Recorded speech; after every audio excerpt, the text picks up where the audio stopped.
റോബോട്ടാണത് bone prepare ചെയ്യുന്നത്. അപ്പോൾ നമ്മൾ ഈ ഫീഡ് ചെയ്ത ഡേറ്റ എത്രയാണോ അതനുസരിച്ചുള്ള അലൈൻമെന്റ് ആയിരിക്കും ആ റോബോട്ട് ആ മുട്ടിലുണ്ടാക്കുക. മാറ്റി വെച്ച ജോയിന്റിനകത്തായിരിക്കും. മാറ്റി വെച്ചാൽ ഇങ്ങനെയായിരിക്കും അല്ലേ? ഇങ്ങനെയാണിത് മാറ്റി. അതായത് ഇതുമായിട്ട് കമ്പയർ ചെയ്യുകയാണെങ്കിൽ അപ്പോൾ നമ്മുടെ മൂവ്മെന്റ്സ് നടക്കുമ്പോൾ ഇങ്ങനെയാണ് നമ്മളെ മുട്ട് മടങ്ങുന്ന ഇവരൊക്കെ ചെയ്യുന്നത്. മനുഷ്യന്റെ മുട്ട് മടങ്ങുന്നത് ഇങ്ങനെയാണ്. അപ്പോൾ കാർട്ടിലേജ് പോകുമ്പോൾ ഇതുപോലെയാവും. ഈ പലയിടത്തും ബോൺ എക്സ്പോസ്ഡ് ആവും, ഇറഗുലർ ആവും, മേളത്തെ എല്ലും താഴത്തെ എല്ലും തമ്മിൽ ഒരയുന്ന സ്റ്റേജിലാവും. അപ്പോഴാണ് മുട്ടിന് ഈ കരകര സൗണ്ട് വരും, ഭയങ്കരമായിട്ട് വേദന. മറ്റൊരു വീഡിയോയിലേക്ക് നമ്മുടെ എല്ലാ സുഹൃത്തുക്കൾക്കും സ്വാഗതം. വളരെ സന്തോഷമുണ്ട് നമ്മുടെ ഹെൽത്ത് ഇന്നോവേഷൻ സീരീസും ആളുകൾക്ക് ഇഷ്ടമാകുന്നു എന്നറിയാൻ വളരെ സന്തോഷം. നമ്മൾ ആക്ച്വലി ഓൺട്രപ്രണേഴ്സിനെ സപ്പോർട്ട് ചെയ്യുന്നുണ്ട്, വീടുന്ന സ്വപ്നമുണ്ട്, ബിസിനസ് പോഡ്കാസ്റ്റ് ഉണ്ട്. അടുത്തൊരു പ്ലേലിസ്റ്റ് കൂടെയാണ് ഹെൽത്ത് ഇന്നോവേഷൻ സീരീസ്. ഇത് സത്യം പറഞ്ഞാൽ ഈ ഒരു വീഡിയോ നമ്മുടെ എല്ലാ ആളുകൾക്കും പ്രയോജനപ്പെടും. കാരണം പ്രായമാകും തോറും നമ്മുടെ ആളുകൾക്ക് കുടുംബത്തിൽ ഒരാൾ വെച്ചുണ്ട് കാലിന് മുട്ട് വേദനയുള്ള ആളുകൾ. അപ്പോൾ ഇത് നമ്മുടെ ഒരു വീഡിയോയിൽ കൊണ്ടുവരുന്നത് വളരെ അതിയായിട്ട് ആഗ്രഹിച്ചു. അതിന് പറ്റിയ ഒരാളെ തന്നെയാണ് നമുക്ക് കിട്ടിയേക്കണം, വിജയമോഹൻ സാറ്. ഞാനിപ്പോൾ നിൽക്കുന്നത് ആസ്ട്ര മെഡിസിറ്റിയിലാണ്. വിജയമോഹൻ സാറ് ഓൾമോസ്റ്റ് 5000 മുട്ട് മാറ്റിവെക്കൽ ശസ്ത്രക്രിയ ചെയ്തൊരു മനുഷ്യനാണ്. അപ്പോൾ സാധനത്തിന് നമുക്ക് ഇടയിൽ സന്തോഷം. Thank you sir, thank you so much. വളരെ ഫ്രണ്ട്ലി ആയിട്ടുള്ള മനുഷ്യനാണ്. ഞങ്ങൾ ഒരുപാട് നേരം സംസാരിച്ചു. ഞാൻ പറഞ്ഞാൽ ശരിയല്ല, നമ്മുടെ എല്ലാ ആളുകൾക്കുള്ള മെയിൻ പ്രശ്നമല്ല അല്ലേ? ഇത് എന്തുകൊണ്ടാണ് സാറേ മെയിനായിട്ട് സംഭവിക്കണം? പ്രധാനമായിട്ടും പ്രായം കൊണ്ട് തന്നെ വരുന്നതാണ്. കാര്യം നമ്മൾ അതിൻ്റെ ഒരു ലിസ്റ്റ് നോക്കുകയാണെങ്കിൽ നമുക്ക് ഈ മനുഷ്യന് അസുഖം വരുന്ന എത്ര വയസ്സിലാണ് ശ്രദ്ധിച്ചിട്ടുണ്ടോ? പ്രഷർ, ഷുഗർ, കൊളസ്ട്രോൾ ഒക്കെ സ്റ്റാർട്ട് ചെയ്യുന്നത് ഒരു 40-45 വയസ്സ് കഴിഞ്ഞിട്ടാണ്. അപ്പോൾ ഈ മനുഷ്യ ശരീരം ഒരു യന്ത്രമായിട്ട് എടുക്കുകയാണെങ്കിൽ ഇത് കറക്റ്റായിട്ട് വർക്ക് ചെയ്യാൻ വേണ്ടിയിട്ട് ഡിസൈൻ ചെയ്തിരിക്കുന്ന ഏകദേശം 40-45 വയസ്സ് വരെയാണ്. നമുക്കറിയാം നമ്മുടെ മുൻ ജനറേഷനിൽ 55 വയസ്സിൽ റിട്ടയർ ചെയ്യുമ്പോൾ അത് വലിയ സംഭവമായിരുന്നു. ഇതിപ്പോൾ അത് മാറി. ഇപ്പം നമ്മൾ സയൻസ് ഒരുപാട് ഡെവലപ്മെന്റ് വന്നു. ഇപ്പം പല അസുഖങ്ങളും നമ്മൾ കൺട്രോൾ ചെയ്തു, ക്യാൻസറിനെ വരെ ട്രീറ്റ് ചെയ്യുന്നു. അങ്ങനെ നമ്മൾ ഈ ആവറേജ് ലൈഫ് 50 വയസ്സിൽ നിന്ന് ഇപ്പോൾ 90 വയസ്സിലേക്ക് എത്തി. പക്ഷേ ലൈഫ് സ്പാൻ അത്രയും കൂടി. പക്ഷെ നമ്മുടെ ശരീരം ആക്ച്വലി അത്രയും നാൾ അതുപോലെ അതേ ആരോഗ്യത്തോടെ ജീവിക്കാൻ വേണ്ടി ഡിസൈൻ ചെയ്ത ഒരു യന്ത്രമല്ല. അപ്പൊ അതിന് തേയ്മാനം വരും.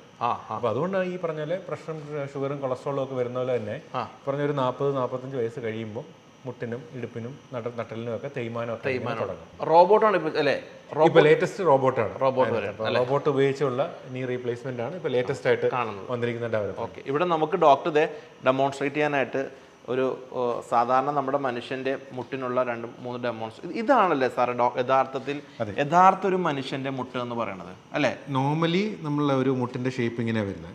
ഇത് തൊടയല്, ഇത് കാലിൽ 2 എല്ലുകളുണ്ട്, ഒരു വലിയ എല്ലും ചെറിയ എല്ലും. ഈ 2 എല്ലിന്റെയും അഗ്രഭാഗത്തായിട്ട് ഈ നീല കളറിൽ കാണുന്നത് അതായത് കാർട്ടിലേജ് എന്ന് പറയും, തരുണാസ്ഥി എന്ന് പറയും. അത് വളരെ സോഫ്റ്റ് ആയിട്ടുള്ളതാണ്. അപ്പോൾ നമ്മുടെ മൂവ്മെന്റ്സ് നടക്കുമ്പോൾ ഇങ്ങനെയാണ് നമ്മളെ മുട്ട് മടങ്ങുന്ന ഇവരൊക്കെ ചെയ്യുന്നത്. മനുഷ്യന്റെ മുട്ട് മടങ്ങുന്നത് ഇങ്ങനെയാണ്. ഇത് തമ്മിൽ കണ്ടാൽ മനസ്സിലാവും. ഇതിനകത്തൊന്നും ഒന്നിനോട് കയറ്റി വെച്ചിട്ടൊന്നുമില്ല. 2 ബോൺ ഇങ്ങനെ ഇരിക്കുന്നേ ഉള്ളൂ. അതിന് ചുറ്റി 2 സൈഡിലും ഈ ലിഗമെന്റ്സ് ഉണ്ട്. 2 ബോണിനെ കണക്ട് ചെയ്ത ലിഗമെന്റ്സ് അകത്തുണ്ട്. ലിഗമെന്റ് പൊട്ടി എന്ന് പറയുന്നത് അത് ഈ അകത്ത് ലിഗമെന്റ് ആണ് സാറിന് പൊട്ടാറുള്ളത്. ഇത് അല്ലേ?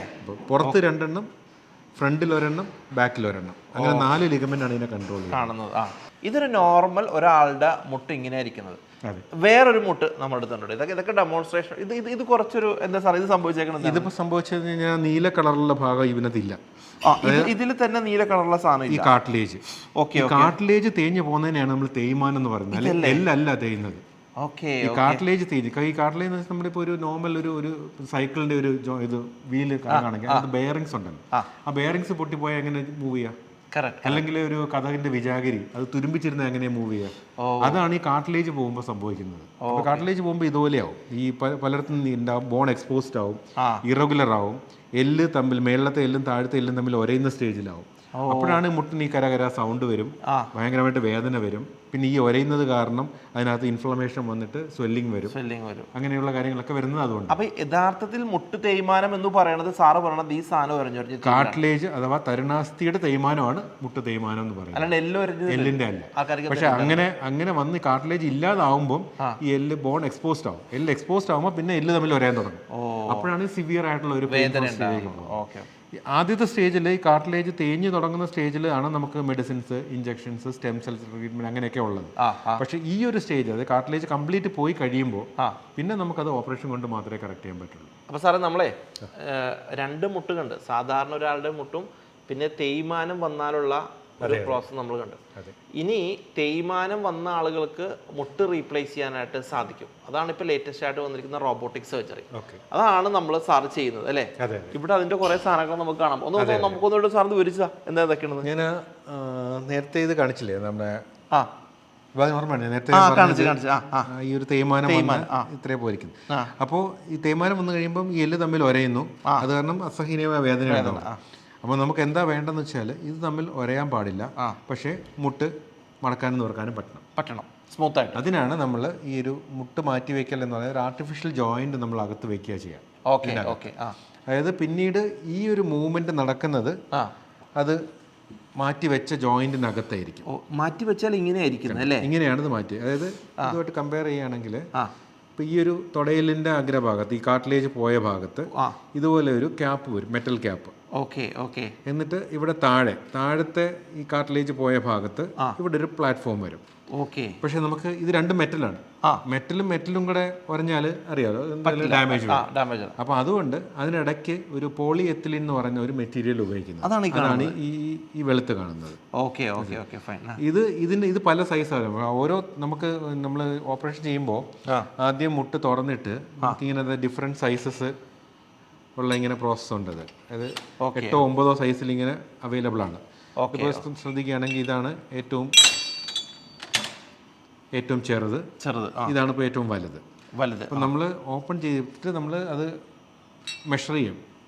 എങ്ങനെയാണ് മുട്ടിൻ്റെ ഇത് നമ്മൾ അളന്ന് നോക്കും. അളന്ന് നോക്കിയിട്ട് ഈ ഏത് സൈസ് ലെഫ്റ്റും റൈറ്റും വേറെയാണ്. ലെഫ്റ്റിന് ഇത്രയുണ്ട്, റൈറ്റിന് അത്രയും സെറ്റ് ഉണ്ട്.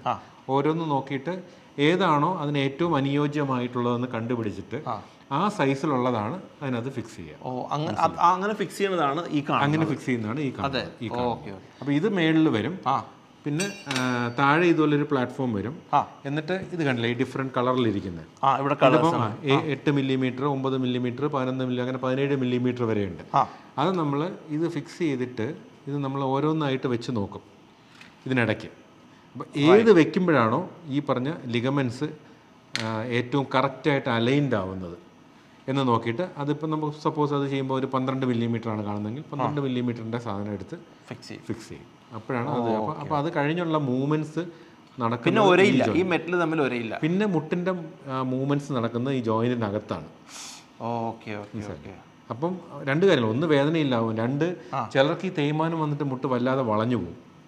അപ്പോൾ ഇത് ചെയ്യുമ്പോൾ ആ വളവും കറക്റ്റ് ആവും, നേരെയാക്കി വെക്കാം. നമ്മുടെ ആളുകളെ സാറേ ഈ മുട്ട് മാറ്റിവെക്കൽ എന്ന് പറയുമ്പോൾ ഇതുവരെ എന്താണെന്ന് ആൾക്കാർക്ക് മനസ്സിലായിട്ടില്ല. ടെക്നിക്കലി പറഞ്ഞു കഴിഞ്ഞാൽ ഇതാണ്. അപ്പൊ ഇപ്പൊ ഡോക്ടർ ഇവിടെ ചെയ്യുന്ന റോബോട്ടിക്, അപ്പൊ ഇതിലെവിടെയാണ് റോബോട്ടിന്റെ സ്ഥാനം വരണേ? അതെ, ഞാൻ പറഞ്ഞുതരാം. അതായത് നമ്മളിപ്പം നമ്മുടെ ഇടുപ്പിന്റെ ജോയിന്റ് ഇല്ലേ, ഇടുപ്പിന്റെ എല്ലാം ഒരു ബോൾ ആൻഡ് സോക്കറ്റ് ജോയിന്റ് എന്ന് പറയും. ഒരു സോക്കറ്റ് ഉണ്ട്, ഒരു ബോൾ ഉണ്ട്, അത് അതിനകത്ത് മൂവ് ചെയ്യാണ്. പക്ഷേ നമ്മുടെ മുട്ടെന്ന് വെച്ചാൽ ഈ രണ്ട് തൊടയുടെ എല്ലും കാലിന്റെ എല്ലും തമ്മിൽ ഇങ്ങനെ വെറുതെ ചേർന്നിരിക്കുന്നേ ഉള്ളൂ. ഒന്നിനകത്തേക്കൊന്നും പോകുന്നില്ല. ഇതിനെ തമ്മിൽ ബന്ധിപ്പിച്ചുകൊണ്ടുള്ള ഈ ലിഗമെന്റ്സും മെനിസ്കസും ഒക്കെയാണ് ഉള്ളത്. അപ്പം ഇത് മൂവ് ചെയ്യുമ്പോൾ ശരിക്കും പറഞ്ഞാൽ ഒരു ഒരഞ്ഞുള്ള മൂവ്മെന്റ് ആണ് വരിക. ഒന്നൊന്നിന്റെ പുറത്തിരുന്ന മൂവ് ചെയ്യുക. അപ്പോൾ തേഞ്ഞ് പോകുന്നതോറും ഇതിന്റെ അലൈൻമെന്റിലും വ്യത്യാസം വരും.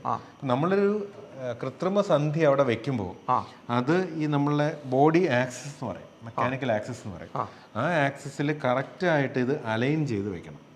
ആ അലൈൻമെന്റ് വെക്കുക എന്നുള്ളതാണ് ഒരു സക്സസ്ഫുൾ സർജന്റെ എക്സ്പീരിയൻസ്. ഈ റോബോട്ട് ചെയ്യുന്ന ഏറ്റവും വലിയ കാര്യം അതാണ്.